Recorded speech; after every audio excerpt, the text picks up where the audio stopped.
छोटा सा कस्बा जहां जिंदगी धीरे चलती है और सपने अक्सर पैसों की कमी में गुम हो जाते हैं।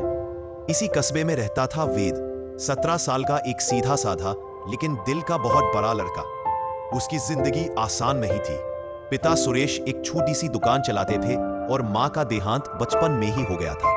लेकिन वेद की आदत थी मुश्किल में पड़े हर इंसान के लिए रुकना।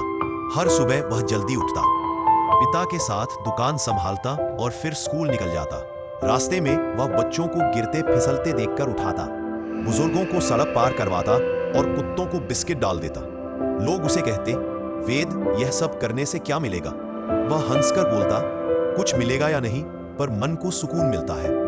फिर एक दिन दोपहर की तेज धूप में स्कूल से लौटते समय उसने सड़क किनारे एक बुजुर्ग को बैठे पाया। उनके कपड़े धूल से भरे, बाल बिखरे, आंखें थकी हुई।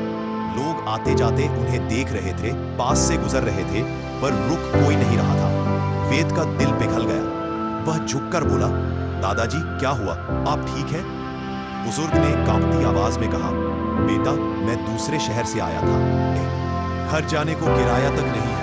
3 दिन से कुछ ठीक से खाया भी नहीं। वेद ने अपनी जेब टटोली। उसके पास केवल 120 रुपए थे। उसी पैसों से उसे स्कूल की फोटोकॉपी, बस किराया और टिफिन खरीदना था। लेकिन उसने बिना सोचे पैसे बुजुर्ग को दे दिए। बुजुर्ग की आंखें भर आईं। बेटा, इतने छोटे से उम्र में इतनी इंसानियत, ये एहसान मैं कभी नहीं भूलूंगा। वेद मुस्कुराया, दादाजी, ये एहसान नहीं, इंसानियत है। कुछ दिन बाद उसके पिता सुरेश की तबीयत अचानक बहुत खराब हो गई। दुकान बंद, कमाई बंद, दवाई की जरूरत और घर में पैसे लगभग खत्म। वेद इधर उधर भागने लगा। भैया, थोड़े पैसे दे दोगे? बाद में लौटा दूंगा।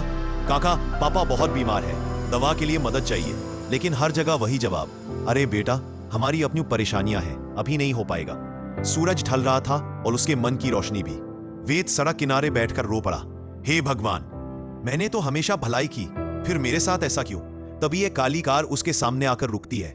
ड्राइवर उतरकर कहता है, साहब बुला रहे हैं। वेद हैरान होकर कार के पास गया।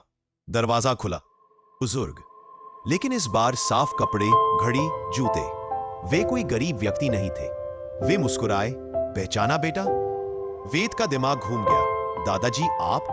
बुजुर्ग बोले, जिस दिन तुमने मेरी मदद की थी, उस दिन मैं अपने नए प्रोजेक्ट का निरीक्षण करने निकला था।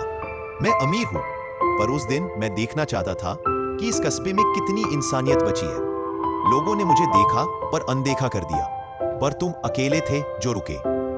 उनकी आंखें नम हो गई। तुम्हारा दिल बहुत बड़ा है बेटा, आज तुम्हारी मदद करने की मेरी बारी है। उन्होंने वेद को सीधे अस्पताल ले जाकर पूरा इलाज करवाया, दवाइयों का खर्च दिया। पिता सुरेश को बेहतरीन उपचार मिला। फिर बोले, सिर्फ ये नहीं, तुम्हारे पिता की दुकान भी मैं सुधारवाऊंगा। तुम्हारी पढ़ाई की फिक्र भी मत करना। तुमने मुझे इंसानियत दिखाई, मैं तुम्हें जिंदगी दिखाऊंगा। वेद रो पड़ा। उसने कभी सोचा नहीं था कि उसकी छोटी सी मदद एक दिन उसकी सबसे बड़ी किस्मत बनकर लौटेगी। कुछ महीनों बाद दुकान नई बन गई, पिता स्वस्थ हो गए, वेद की पढ़ाई में भी मदद मिलने लगी। और एक दिन बुजुर्ग राजनाथ जी ने कहा, अच्छाई है जो इस दुनिया को चाहिए। तुम दूसरों की मदद करो, दुनिया तुम्हारी मदद करेगी। वेद ने सिर झुकाकर कहा, दादाजी, आपने मुझे सिखाया, भलाई कभी बेकार नहीं जाती। एक छोटी सी मदद एक बड़ी किस्मत बनकर लौटती है। इंसानियत हमेशा रास्ता ढूंढ लेती है। लाइक कमेंट जरूर करें, जिससे हमें मोटिवेशन मिलता है। मस्त रहो, खुश रहो, मजे करो और लीगी मैक्स चैनल को देखते रहो। बुजुर्ग।